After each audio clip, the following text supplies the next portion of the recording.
तो आज मैं जिस मूवी की कहानी लेकर के आया हूँ वो है हाल ही में रिलीज हुई एक कन्नड़ क्राइम थ्रिलर मूवी।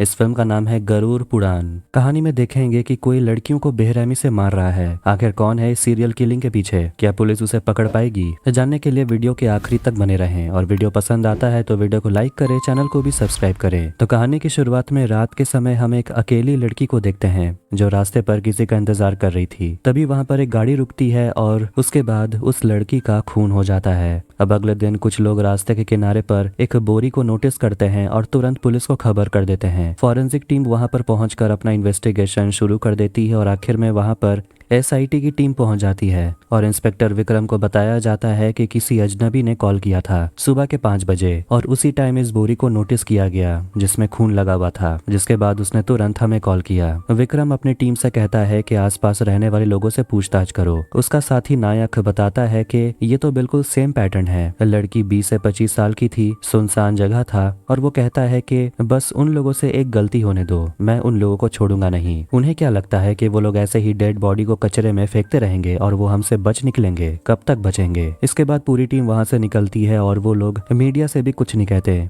अब हम कैफे में एक दोस्त के ग्रुप को देखते हैं जिनमें है मयूर, कंचा, सारा। फिर वहां पर उनका एक और दोस्त आता है, रोशन, जो अपने महंगे कार से कैफे में रुकता है और वो लोग आपस में बैठकर बातें करने लगते हैं। रोशन को देखकर वो लोग सोचते हैं कि लाइफ हो तो इसके जैसी, हम यहाँ बीपीएल कार्ड लेकर राशन उठाते हैं। खैर, इसके बाद हम रात में फिर एक लड़की को देखते हैं जो अंधेरे रास्ते में टहलते हुए किसी से बातें कर रही थी। अगर यही करना था तो ये तो घर पे भी हो सकता था। खैर, जिसका डर था, वहां पर एक ट्रक रुकती है जिसमें से टोटल 3 आदमी बाहर निकलते हैं और ये दाढ़ी वाला लगता है उन सभी का बॉस है। वो लोग उस लड़की को बहुत टॉर्चर करते हैं और उसके बाद उस लड़की की डेड बॉडी पुलिस को मिलती है, बिल्कुल उसी पैटर्न में, मतलब कि बोरी में बंधी हुई। इंस्पेक्टर विक्रम रिपोर्टर से बात करते हुए लोगों को बताने लगता है कि हम लोग ये सीरियल किलिंग का पता लगा लेंगे, आखिर क्या कारण है इसके पीछे और कौन है। तब तक वो सभी औरतों से रिक्वेस्ट करता है कि रात में बाहर अकेले ना निकले। इसके बाद हम उन्हीं चारों दोस्तों को देखते हैं जो एक जगह पर रुकते हैं क्योंकि सामने एक पेड़ था और वहां पर कुछ औरतें पूजा कर रही होती है। कहा जाता है कि अगर औरतें उस पेड़ की पूजा करती हैं तो उन्हें अच्छा जीवन साथी मिलता है। इसी बात पर वो लोग अपने दोस्त कंचा का मजाक उड़ाने लगते हैं कि तभी उनकी नजर पड़ती है एक लड़की पर जो दिया जलाकर वहां पूजा कर रही थी और मयूर बस उस लड़की को देखते ही रह जाता है।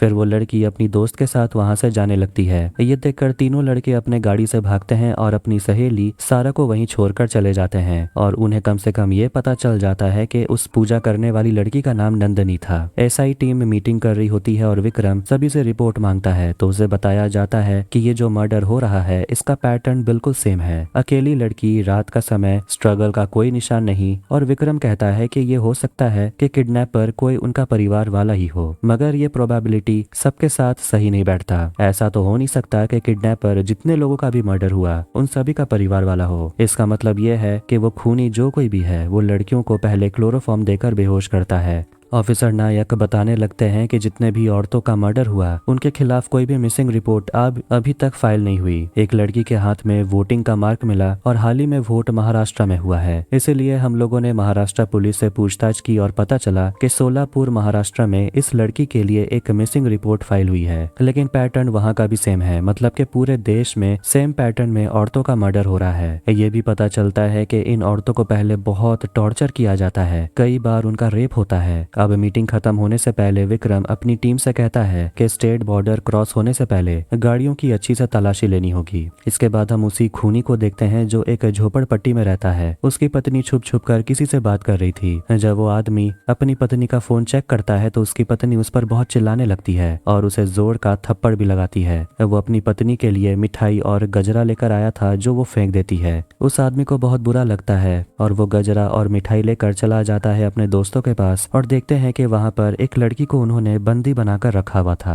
वो खूनी उस लड़की को गजरा पहना देता है और उसे मिठाई खिलाता है और फिर उसके साथ जबरदस्ती करता है। फिर हम उन्हीं 4 दोस्तों को देखते हैं जो वापस से हंसी मजाक कर रहे होते हैं और वो उसी मंदिर के सामने थे जहां नंदनी आने वाली थी। फिर नंदनी को आता देखकर मयूर अपने दोस्त सारा से कहता है जाकर उसे बात करने। सारा उसे बात करने लगती है और जब वो वापस आती है तो बताती है कि नंदनी के पास अभी फोन नहीं है। इसका मतलब ये हुआ कि वो ज्यादा लड़कों से बात नहीं करती जाती। अब वो अपना कॉलेज डिग्री कंप्लीट कर चुकी है। उसके मम्मी पापा है नहीं, सिर्फ उसके भैया है जो पंडित हैं और एक भाभी है। और उसे पानी पूरी बहुत पसंद है, लेकिन कॉकरोच से डर लगता है। हर तरह से देखा जाए तो नंदिनी परफेक्ट है। जिसके बाद मयूर नंदिनी का हर जगह पीछा करने लगता है और उससे बात करने की कोशिश करता है, मगर घबराहट में वो उससे दिल की बात नहीं कह पाता। वो एक दिन नंदिनी को गिफ्ट भेजता है जो उसी का फोटो था, जिसे देखकर वो स्माइल करने लगती है। धीरे धीरे अब वो लोग मंदिर में मिलने लगते हैं और आपस में उनकी बातें शुरू हो जाती है। अब रात में हम फिर से उसी खूनी को देखते हैं जो अकेली लड़की को देखकर अपना ट्रक रोक लेता है। सुबह हम फिर उन्हीं दोस्तों को देखते हैं और कंचा अजीब तरीके से चल रहा था। देख पाते हैं कि उसे कुछ बच्चों ने बहुत पीटा। कमिश्नर विक्रम से पूछ रहे होते हैं कि केस कहाँ तक प्रोग्रेस हुआ और उसे डांटने लगते हैं कि मैंने तुम्हें यहाँ बुलाया था इस केस को जल्दी से सॉल्व करने, ना कि सिर्फ सुराग ढूंढते रहने के लिए। विक्रम बताता है कि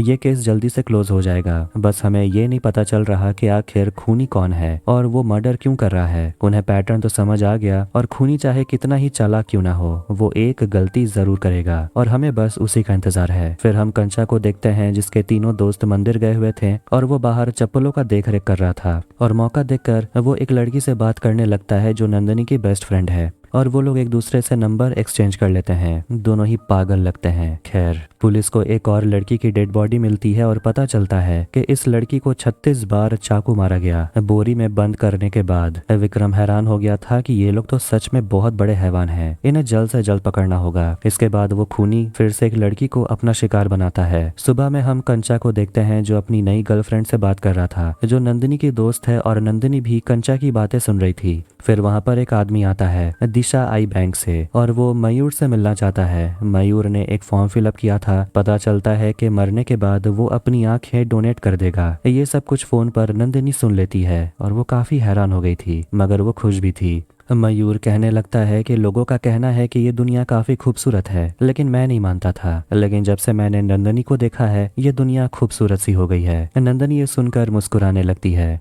कंचा के वजह से मयूर को उसकी गर्लफ्रेंड नंदिनी का फोन नंबर मिल जाता है। फिर दोनों एक दूसरे से बातें करने लगते हैं और मयूर नंदिनी से मिलने का सोचता है और नंदिनी भी मना नहीं करती क्योंकि उसे पता चल गया था कि मयूर अच्छा इंसान है। सुबह में जब दोनों मिलते हैं तो मयूर अपनी दिल की बात कहने से थोड़ा सा घबरा रहा था, इसलिए नंदिनी शुरुआत करती है और कहती है कि मैंने तुम्हारी सारी बातें सुन ली। जब तुमने ये कहा था कि मेरी वजह से तुम्हें ये दुनिया सुंदर लगने लगी है। वो उसे गले लगा लेती है। इसके बाद दोनों की लव स्टोरी हो जाती है शुरू। एक दिन वो चारों चले जाते हैं नंदिनी के घर में और कंचा वहां पर नंदिनी के भाई जो पंडित है उससे अपना हाथ दिखाता है और मयूर और नंदिनी बस एक दूसरे को देखते ही रहते हैं। पंडित कंचा से कहता है कि तुम्हारा अच्छा समय आने वाला है, बस बूढ़े लोगों की सेवा करो, पशु पक्षियों को खाना खिलाओ। और कंचा पूछता है कि ऐसा करने से मुझे क्या फायदा होगा, उल्टा मेरा खर्चा बढ़ नहीं जाएगा। पंडित कहते हैं तुम्हें जो करना है करो, मैं तो तुम्हारे भलाई के लिए ही बोल रहा था। मगर कंचा पागलों की तरह कुछ भी बोलने लगता है और पंडित उसे एक थप्पड़ लगा देते हैं जिससे उसका कान सुन पड़ जाता है। तीनों दोस्त बाहर आते हैं और मयूर कंचा को एक जोर का थप्पड़ लगाता है, फिर उसका कान नॉर्मल हो जाता है। मयूर अकेले में नंदिनी से मिलना चाहता था, इसलिए वो स्टूडियो जाता है जहाँ नंदिनी फोटो खिंचवाने के लिए आई थी और वहाँ पर दोनों रोमांस कर रहे होते हैं, जबकि कंचा दुकानदार को बाहर बिजी करके रखता है। फिर आखिर में नंदिनी वहाँ अपना पासपोर्ट साइज फोटो खिंचवाती है। अगले दिन उसके भैया जो पंडित है वो नंदिनी से बात करना चाहते थे और बताते हैं कि माँ के जाने के बाद तुम्हारी देखभाल की रिस्पॉन्सिबिलिटी मेरे ऊपर आ गई थी। नंदिनी की भाभी आती और कहती है क्या गोल गोल बात कर रहे हो, और वो नंदिनी से कह देती है कि तुम्हारे लिए एक रिश्ता आया है। लेकिन नंदिनी अभी शादी नहीं करना चाहती थी और वो जॉब करना चाहती थी। नंदिनी नाराज हो गई थी और वो रात में जाकर मयूर से मिलती है और मयूर उसके साथ एक सेल्फी खींचता है। फिर हम उसी खूनी को देखते हैं जो कहीं जा रहा था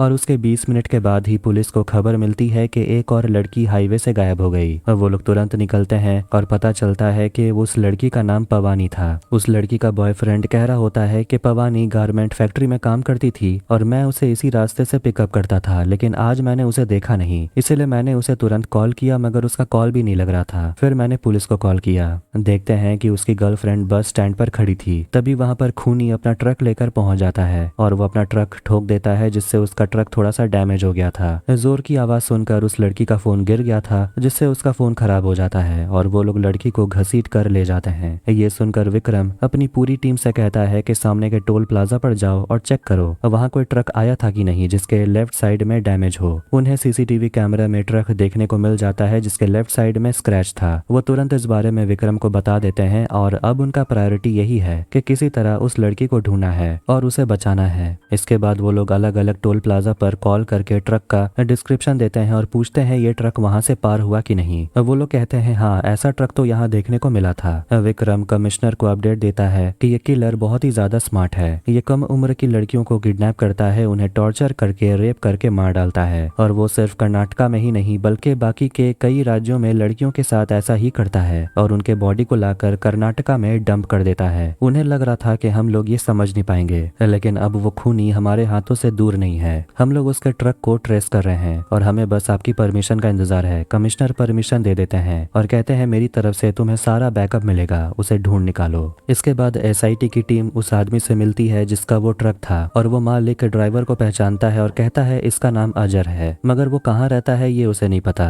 मालिक ने ट्रक को रेंट पर दिया था और अब वो ड्राइवर कब आएगा ये भी उसे नहीं पता। तभी उसे याद आता है कि ऑफिस में उस ड्राइवर का आई कार्ड है जो वो पुलिस को दिखाता है और वो लोग एड्रेस नोट कर लेते हैं। साथ ही में वो अजहर का फोन नंबर भी उसे दे देता है। कुछ समय में पुलिस को पता चलता है कि आई कार्ड में जो एड्रेस था वो फेक है, लेकिन उन्होंने फोन से खूनी को ट्रैक कर लिया। वो लोग तुरंत निकलते हैं, लेकिन तभी उन्हें खबर मिलती है कि एक और लड़की की डेड बॉडी मिली है। यू टर्न मारकर वो लोग तुरंत निकलते हैं और लोकेशन तक पहुंचते हैं। जिस ट्रक को ढूंढ रहे थे उन्हें वही ट्रक मिलती है और सामने एक बोरी थी जिसमें से उन्हें नंदिनी की लाश मिलती है। ऑफिसर वैष्णवी को ट्रक से हर जगह फिंगरप्रिंट मिलती है। दूसरी तरफ हम नंदिनी के भाई पंडित को देखते हैं जो अपने लोकल पुलिस थाने में आकर अपनी बहन का मिसिंग रिपोर्ट लिखाता है जो कल रात से मिसिंग है। पुलिस नंदिनी का फोटो देखकर हैरान हो जाते हैं क्योंकि वो पहचान गए थे कि इसी लड़की की डेड बॉडी कल मिली थी। वो लोग तुरंत इस बारे में एसआईटी की टीम को खबर कर देते हैं और विक्रम और उसकी टीम वहां पहुंचकर पंडित से पूछताछ करती है और वो लोग पंडित को लेकर निकलते हैं जो कंचा देख लेता है और पंडित अपनी बहन के डेड बॉडी को देखकर बहुत रोने लगता है। कंचा को पता चलता है कि नंदिनी मर चुकी है। नंदिनी के जाने के बाद पंडित और मयूर दोनों का बहुत बुरा हाल हो गया था। खैर इन्वेस्टिगेशन जारी रहती है और विक्रम अपनी टीम और सीनियर ऑफिसर को समझा रहा होता है कि ये जो खूनी है अजर ट्रांसपोर्टेशन का काम करता है और ट्रक के सहारे सामान को एक राज्य से दूसरे राज्य लेकर जाता है, लेकिन वो वहाँ के लोकल लोगों के साथ मिलकर लड़कियों को किडनैप करता है और उन्हें अपने सेफ हाउस ले जाकर उनका बलात्कार करता है और उन्हें मारकर उस लड़की को वो ट्रक से ले जाकर दूसरे जगह फेंक देते हैं ताकि उस लड़की को आसानी से ढूंढा ना जा सके। इसके बाद पूरी टीम कोई कसर नहीं छोड़ती उस किलर को ढूंढने में। वो लोग हर जगह उस खूनी का पोस्टर फैला देते हैं और फिर एक दिन एक पुलिस को असर देखने को मिल जाता है। जब वो उसका पीछा करते हैं, जंगल पहुंचते हैं तो उन्हें वहां पर अजर की लाश मिल जाती है और उन्हें समझ आ जाता है कि इस टीम को कोई और चला रहा है। वो लोग उस आदमी के फोन से कुछ वीडियो निकालते हैं जिसे वो देखने लगते हैं और उसमें उन्हें फिश नेट नजर आता है, मतलब कि ये लोग कोई ऐसी जगह पर रुके हुए थे जहां पर मछली पकड़ा जाता है और कई जगह को क्रॉस आउट करने के बाद उन्हें 3 ऐसी जगह पर शक होता है जहां पर झील पाए जाते हैं, मगर वीडियो में एरोप्लेन की आवाज आ रही थी, मतलब के सामने एयरपोर्ट भी है। जिसके बाद वो निकल पड़ते हैं, तीनों झील को छान मारते हैं खूनी के अड्डे को ढूंढने के लिए। एक ऑफिसर को एक झोपड़ी नजर आता है जंगल में और वो तुरंत विक्रम को बता देता है। फिर हम उस खूनी को देखते हैं जो उसी झोपड़ी में बैठकर सिगरेट पी रहा था। पुलिस को आता देख वो अपने भाई और किडनैप हुई लड़की को लेकर वहां से भागने लगता है, इसलिए पुलिस को वहां पर कुछ भी नहीं मिलता।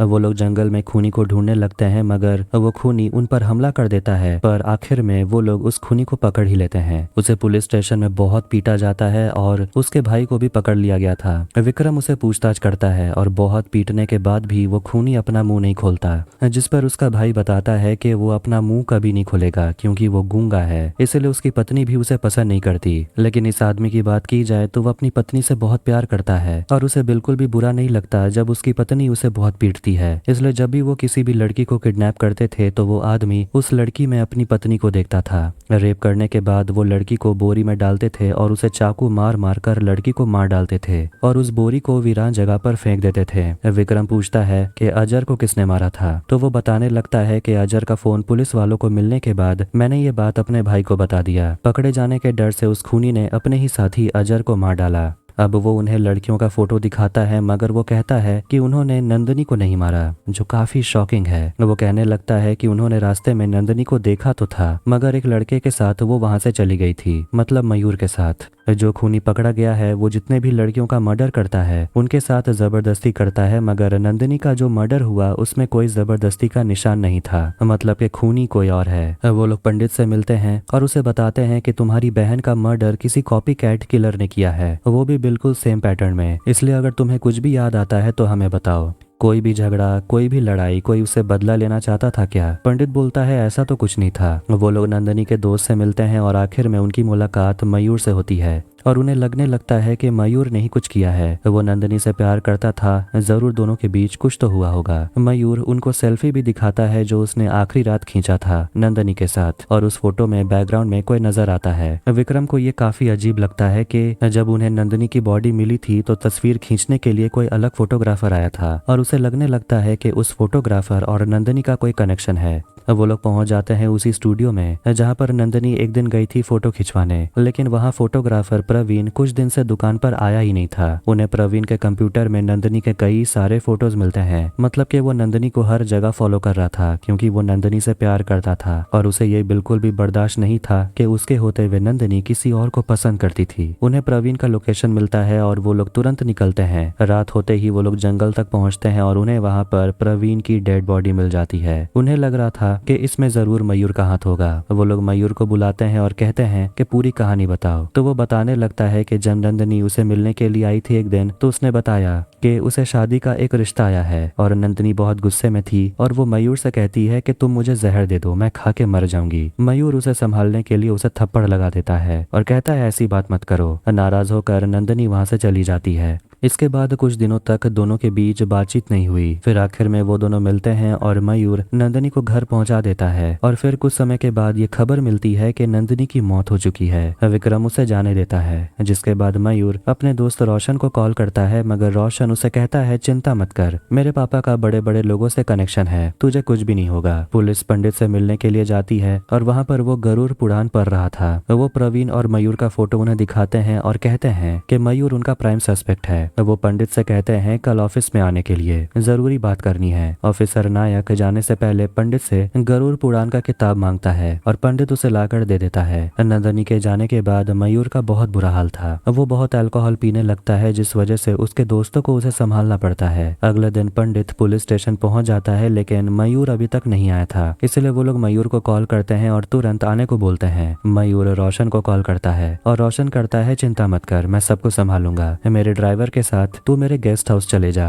देखते हैं कि रोशन का ड्राइवर उन दोनों को अंदर भेज देता है और वो रोशन को कॉल करता है, मगर रोशन गुस्सा हो जाता है क्योंकि रोशन के ड्राइवर को मयूर को किसी और गेस्ट हाउस में लेकर जाना था। जल्दी जल्दी रोशन भागते हुए उस गेस्ट हाउस में पहुंचता है तो यहाँ हमें पता चलता है कि रोशन की भी नजर हमेशा से नंदिनी पर थी। मयूर ये सब देखकर अपने दोस्त को धोखेबाज कहता है कि इतने में वहां पर मयूर को पकड़ने के लिए पुलिस पहुंच जाती है। पुलिस स्टेशन में विक्रम गरुड़ पुराण पढ़ रहा था और कहता है कि हम सब बंदर से इंसान तो बन गए लेकिन अब हम इंसान से राक्षस बनते जा रहे हैं और ये बहुत जल्दी हो रहा है। वो एक कहानी सुनाने लगता है और कहता है कि एक राज्य में बहुत ही खूबसूरत राजकुमारी रहा करती थी। फिर एक दिन एक राजकुमार को उससे प्यार हो गया और वो उसका दिल जीतना चाहता था और इसके लिए उस राजकुमार ने अपने दोस्त की मदद ली। सब सही चल रहा था कि अचानक एक दिन उस राजकुमारी की मौत हो गई, किसी ने उसका मर्डर कर दिया। और यहाँ आता है ट्विस्ट। राजकुमार को लग रहा था कि उसका दोस्त उसकी मदद कर रहा था, लेकिन उसे ये नहीं पता था कि उसका दोस्त भी राजकुमारी से प्यार करता था। सवाल ये है कि राजकुमारी का खून किसने किया। अब सारे ऑफिसर्स अपना अपना गैस बता रहे होते हैं कि क्या हो सकता है और विक्रम कहता है कि जब चाय में मक्खी गिर जाती है तो लोग चाय के बारे में कहते हैं कि अरे अरे चाय बर्बाद हो गई, लेकिन कोई मक्खी के बारे में नहीं कहता, वो भी तो मर गया। और वो वहाँ पर पंडित को बुलाते हैं और उसे पूछते हैं कि आत्मा की शांति के लिए गरुड़ पुराण का पाठ कब पढ़ा जाता है। पंडित कहता है 13वें दिन। विक्रम पूछता है तो फिर जब पुलिस तुम्हारे यहाँ पर गई थी तो तुम गरुड़ पुराण क्यों पढ़ रहे थे? तुम्हारी बहन के मरे हुए तो सिर्फ 12 ही दिन हुए थे। पंडित घबराने लगता है और कहता है कि जिस दिन नंदिनी मिसिंग हुई थी उस दिन से अगर काउंट करे तो 13 दिन कंप्लीट हुए थे। और विक्रम पंडित से पूछता है कि तुम्हें इतना कॉन्फिडेंस कॉन्फिडेंस कैसे था कि तुम्हारी बहन जिस दिन से मिसिंग हुई उसी दिन उसकी मौत हो गई थी?